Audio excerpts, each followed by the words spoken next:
Hello friends, welcome to MS maths JEE physics online. आज मैं आपके लिए टॉपिक नंबर 2 लेके आया हूँ फिजिक्स के लिए।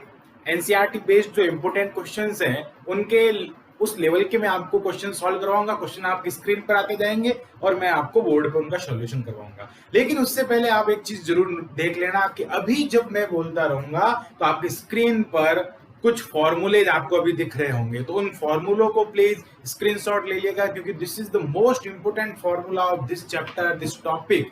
ऐसे फॉर्मूले आपको कहीं नहीं मिलेंगे। आपको हमारे वीडियो पर ये फॉर्मूले रिटर्न में, बिल्कुल रिटर्न में मिल रहे हैं। आप इनका स्क्रीनशॉट ले लीजिए। आई होप आपने वीडियो का स्क्रीनशॉट ले लिया होगा। चलते हैं आगे की ओर। मैं पढ़ रहा हूं question number first. Question number first आपकी स्क्रीन पर आ चुका है। निम्न में से कौन सा ग्राफ ऋणात्मक वेग से गति करने वाले किसी कण का स्थिति समय ग्राफ है? आपको चार ऑप्शन दिए गए। देखो उस ऑप्शन में ग्राफ कुछ इस टाइप से बने हुए। फर्स्ट ऑप्शन में ग्राफ इस टाइप से बना हुआ है, देखो इधर ये ऐसे। दूसरा बना हुआ है ग्राफ इस टाइप से, ठीक है। तीसरा ग्राफ जो है ना वो एकदम ऐसे है, और चौथा ग्राफ जो आपको दिख रहा है वो कर्व है। अब देखो मैं आपको हर एक ग्राफ से इंट्रोड्यूस करवाता हूँ।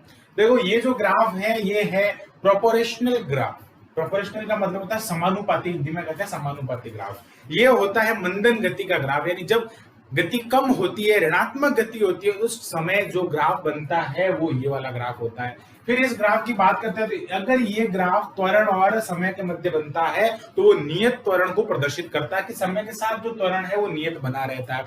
ये जो ग्राफ है ये है एक्सपोनेंशियल ग्राफ। इसको क्या कहते हैं? एक्सपोनेंशियल, चरघातांकी ग्राफ कहते हैं, ठीक है। हमारा जो यहाँ पे सही ग्राफ होगा वो ये होगा, क्योंकि यहाँ पे बात की जा रही है निम्न में से कौन सा ग्राफ जो है वो स्थिति समय के ग्राफ को ऋणात्मक दर्शा रहा है, ऋणात्मक गति करवा रहा है। तो जो ऋणात्मक गति होती है ना स्टूडेंट्स, वो ध्यान रखो कि ये वाला जो ग्राफ दर्शाएगा वो हमेशा ऋणात्मक गति दर्शाएगा, ठीक है। चलते हैं नेक्स्ट क्वेश्चन की ओर। नेक्स्ट क्वेश्चन है हमारा, यहाँ पे आपकी स्क्रीन पर दिख रहा होगा। एक लिफ्ट 8वें फ्लोर से उतरकर 4थे फ्लोर पर पहुंचने को है।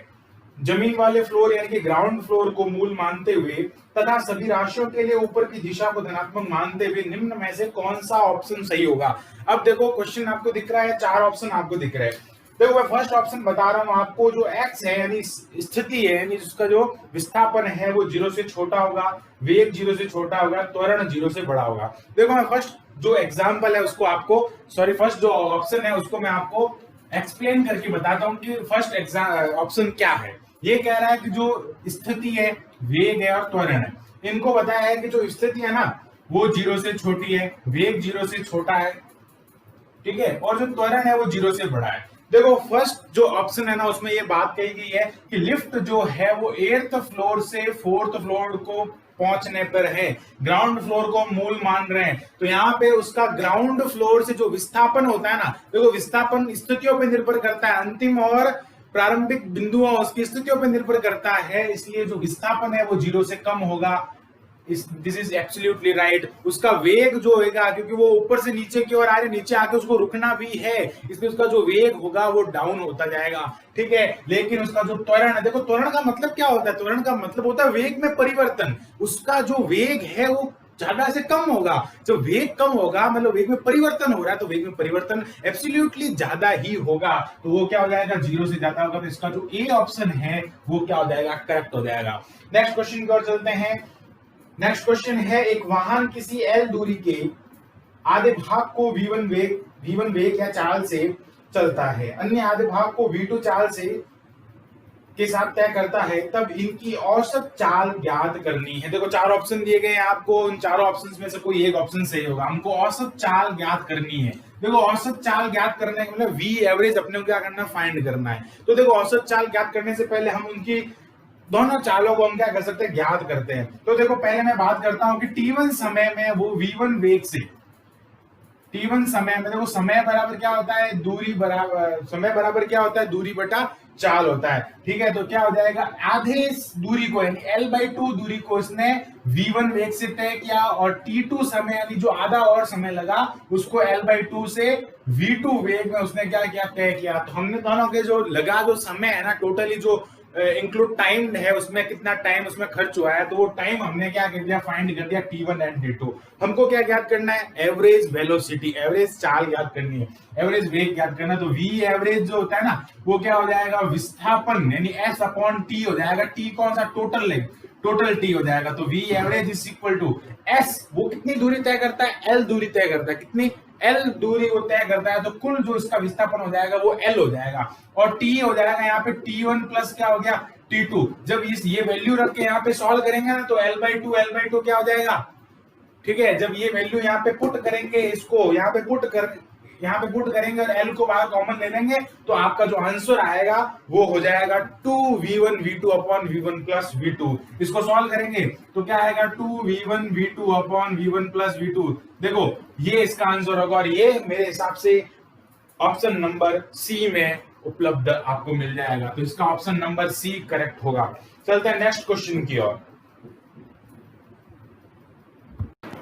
अब देखो गाइस, नेक्स्ट क्वेश्चन मैं पढ़ रहा हूं, आपकी स्क्रीन पर है। किसी कण के विस्थापन को x बराबर t-2 होल स्क्वायर के द्वारा निरूपित किया गया है, जहां x मीटर में है और t सेकंड में है, तो कण के द्वारा पहले 4 सेकंड में तय की गई दूरी ज्ञात करनी है। देखो this is the important question, और पूरा एकदम जो आपके दिमाग पे ये बेस्ड है। देखो दिमाग पे कैसे बेस्ड है, देखो इसने कहा है कि विस्थापन अपने को एक इक्वेशन के रूप में दिया है, यानी विस्थापन जो है वो t-2 होल स्क्वायर है। अब यहां से अगर मैं t को फ्री करता हूं तो क्या इक्वेशन बनेगी, देखो x इज इक्वल टू क्या हो जाएगा, t स्क्वायर, ठीक है। या फिर हम एक काम करते हैं, यहां से इसको क्या करते हैं, इसकी इक्वेशंस को बनाते हैं। तो यहाँ पे x हमको फाइंड करना, विस्थापन फाइंड करना अलग अलग समय पे, ठीक है। तो मैं क्या करता हूं कि t बराबर 0 सेकंड पर जो है विस्थापन कितना था, तो x at 0 is equal to कितना हो गया, 0 माइनस 2 स्क्वायर। तो x एट 0 कितना हो गया, 4 हो जाएगा। फिर मैं x एट 1 बात करूंगा, मतलब t बराबर कितना पुट करूंगा, 1 पुट करूंगा। जब t बराबर 1 पुट करूंगा तो मुझे यहाँ पे आंसर मिलेगा 1 मीटर, यहाँ 4 मीटर हो गया था। फिर मैं बात करूंगा वापस उसका जो विस्थापन होगा, अगर मैं t is equal to 2 put करूंगा ना, तो x2 यानी x एट 2 सेकेंड, तो वो हो जाएगा 0 मीटर। फिर मैं t इज इक्वल टू 3 और t is equal to 4 put करूंगा, तो x एट 3 x एट 4, ये 1 हो जाएगा और ये हो जाएगा वापस 4 मीटर। अब देखो यहाँ पे एक चीज आपको नजर आ रही होगी, वो क्या है कि ये तो था 0 से लेके, देखो कहां से था, 0 से लेके 4, यानी 0 से लेके 4 सेकंड तक उसने ये जो है विस्थापन, ये दूरी तय की है। लेकिन हमको पहले 4 सेकंड का टोटली विस्थापन अगर फाइंड करना है, तो हमको क्या करना पड़ेगा, इसका और इसका अंतर, इसका और इसका अंतर, सबके बीच का क्या करना पड़ेगा, डिफरेंस फाइंड करना पड़ेगा। तो कैसे करेंगे डिफरेंस फाइंड, इनके और इनके बीच का डिफरेंस कितना है, 3, इनके और इनके बीच का डिफरेंस बताओ 1, इनके बीच का डिफरेंस 1 और इनके बीच का डिफरेंस कितना है, 3 है। अब देखो 3 1 1 3, मतलब 0 से लेके 1 सेकंड में उसने 3 मीटर तक का विस्थापन तय किया है। फिर वापस 1 से लेके 2 तक उसने 1 मीटर का विस्थापन तय किया है। अब इन सबको क्या कर दो, जोड़ दो, इसका आंसर आ जाएगा 8 मीटर। उसने पहले 4 सेकंड में 8 मीटर तक का विस्थापन तय किया है, ठीक है।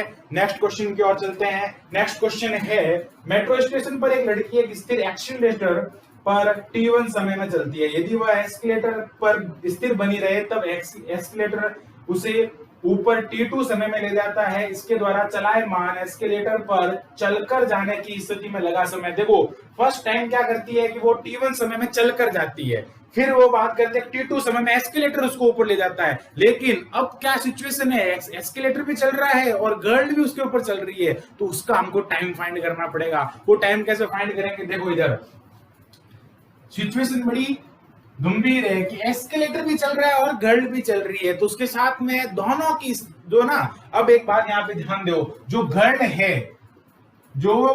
है ना, उसका भी और एस्केलेटर का दोनों के सापेक्ष, यानी एस्केलेटर के सापेक्ष जो गर्ल का वेग होगा ना, वो क्या होगा, देखो मेरी बात सुनो, यहाँ पे एस्केलेटर के सापेक्ष जो गर्ल का वेग होगा वो हो जाएगा, इससे पहले बता देता हूं कि एस्केलेटर की जो लंबाई है, length of escalator is equal to capital L metre.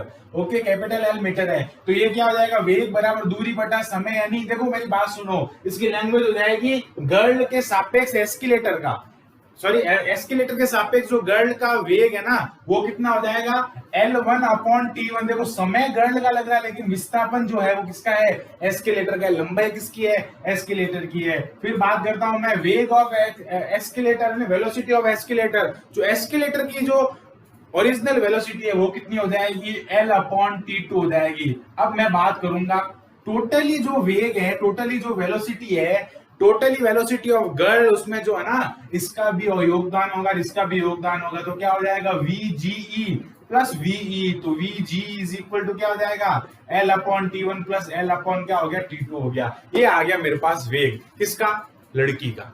लड़की का वेग मुझे पता चल गया है टोटली कि भाई जो लड़की का वेग है ना वो ये है। अब लड़की भी चल रही है, एस्केलेटर भी चल रहा है, दो काम हो रहे हैं, लड़की भी चल रही है, एस्केलेटर भी चल रहा है। तो उस स्थिति में यहाँ पे कितना समय लगेगा, तो समय बराबर क्या होता है भैया, समय बराबर होता है दूरी बटा चाल। ठीक है, समय समय हमको फाइंड करना है। T ऑफ G गर्ल ने कितना समय लिया है, तो L upon L upon T1 plus L upon T2। जब आप इसको सॉल्व करोगे ना तो आपके पास आंसर आएगा T2 T1 upon T1 plus T2। T1 plus T2 हो जाएगा इसका आंसर। ठीक है, अब चलते हैं नेक्स्ट क्वेश्चन की ओर। देखो नेक्स्ट क्वेश्चन आपकी स्क्रीन पे आ रहा है। नेक्स्ट क्वेश्चन है हमारे पास, क्वेश्चन किसी व्यक्ति को एक्स अक्ष पर 3 आरंभिक स्थितियां इस प्रकार दर्शाई गई है। क्वेश्चन में आपको दिख रही है -3 metre, 7 metre, 7 metre, -3 metre, -7 metre और 3 मीटर। कौन सा जोड़ा जो है वो ऋणात्मक विस्थापन देगा। ठीक है, अब मैं आपको बता देता हूं, विस्थापन का मतलब होता है अंतिम और प्रारंभिक स्थितियों का अंतर। देखो इधर डेल एक्स जो होता है ना, डेल एक्स वो x2 माइनस x1 होता है। अब आप खुद ही इसमें से ध्यान लगा के देख लो कि किसको मैं अगर सेकंड वाले में से फर्स्ट वाला माइनस करूंगा तो उसका आंसर माइनस में आएगा। देखो आप ऑप्शन नंबर जो बी दिख रहा है आपको, आपकी स्क्रीन पे दिख रहा होगा, ऑप्शन नंबर बी जो है यानी सेकंड 7 मीटर माइनस 3 मीटर, तो उसको अगर आप करोगे तो माइनस का 10 मीटर होगा। ये हो गया विस्थापन। ठीक है, इसको क्या कहते हैं, विस्थापन है। ये आपने फॉर्मूला भी आपने देखा ही होगा।